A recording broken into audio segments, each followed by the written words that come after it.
علیکم ورحمۃ اللہ وبرکاتہ۔ ناظرین، آپ نے یقیناً خبروں میں سن لیا ہوگا کہ ہمارے اسحاق ڈار صاحب جو ہیں وہ واپس آ رہے ہیں، اور نہ صرف واپس آ رہے ہیں، وہ آ کر وزارت خزانہ کا جو ہے وہ قلمدان بھی سنبھالیں گے۔ تو میں سوچ کے حیران ہو رہا ہوں ایک بات پر کہ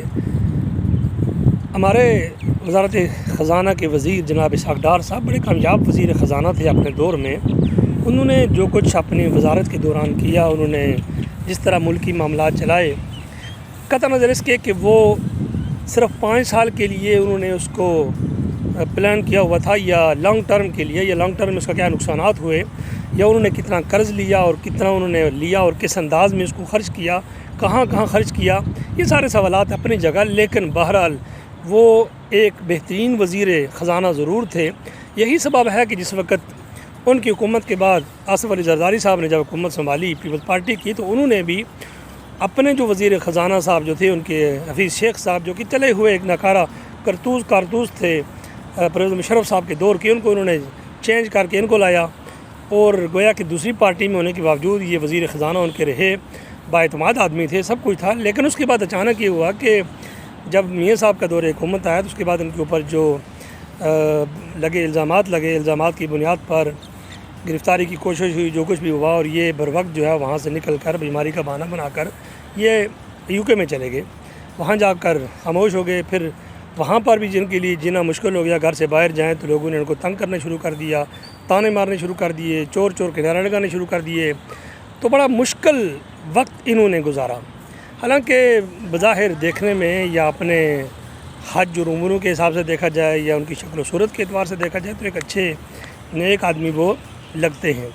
لیکن پرابلم یہاں پر کیا ہوا کہ ان کے اوپر الزامات لگے، تو انہوں نے الزامات کا مقابلہ خیر نہیں کیا، باہر چلے گئے، اور اب اچانک ہم نے سنا کہ جی ان کو واپس لایا جا رہا ہے اور وزیر خزانہ بنایا جا رہا ہے۔ تو میں سوچ میں اس بات میں پڑ گیا کہ ان کو گویا کہ وہ اشتہاری مجرم بنائے گئے تھے، اور پولیس ان کو تلاش کر رہی تھی۔ اب جناب وہ واپس آ رہے ہیں، اور آتے ہی ان کو وزارت خزانہ بھی دے دی جائے گی۔ ہمیں اس سے تو کوئی اعتراض نہیں ہے، ضرور دیں، لیکن ہمارے ذہنوں میں کچھ سوالات پیدا ہوتے ہیں کہ اگر وہ قصوروار نہیں تھے، اتنا اچھا وہ نظام چلا رہے تھے، تو پھر ان کو کیوں جو ہے وہ ہٹایا گیا، یا اس کے بعد ان کے اوپر یہ الزامات جو لگے کرپشن کے، اور پتہ نہیں کیا الزامات لگے، ان کی جائیداد جو ضبط کر لی گئی، اور بہت کچھ ہوا۔ اگر یہ سارے الزامات جھوٹے تھے، تو پھر ہمارا سوال یہ ہے کہ وہ لوگ، وہ ججز، وہ تمام کے تمام لوگ، چاہے وہ کسی بھی نوعیت میں اس جرم میں شریک تھے، تو کیا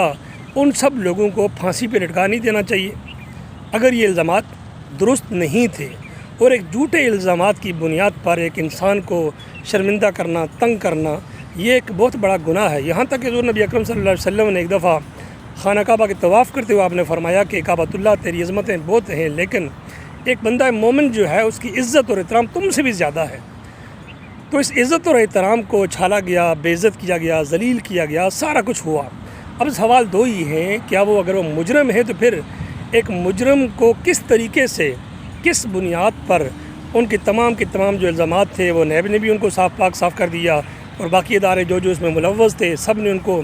جو ہے وہ کلین چیٹ ان کو دے دی۔ جب وہ واپس آ رہے ہیں، واپس آ کر وہ پھر اس وزارت کا قلمدان سنبھالیں گے، تو پھر سوال یہ ہے کہ پھر غدار کون ہوا؟ پھر سوال یہ ہے کہ اس سارے کے سارے سسٹم کو خراب کرنے والا کون ہوا؟ وہ لوگ ہوئے جنہوں نے ان لوگوں کو پکڑ کر ملک سے باہر نکلنے پر مجبور کر دیا، یا پھر یہ لوگ خود ہیں؟ اگر یہ لوگ خود تھے، تو پھر بنا کسی سزا کے ایک مجرم کس انداز میں آ کر وہ ایک دم سے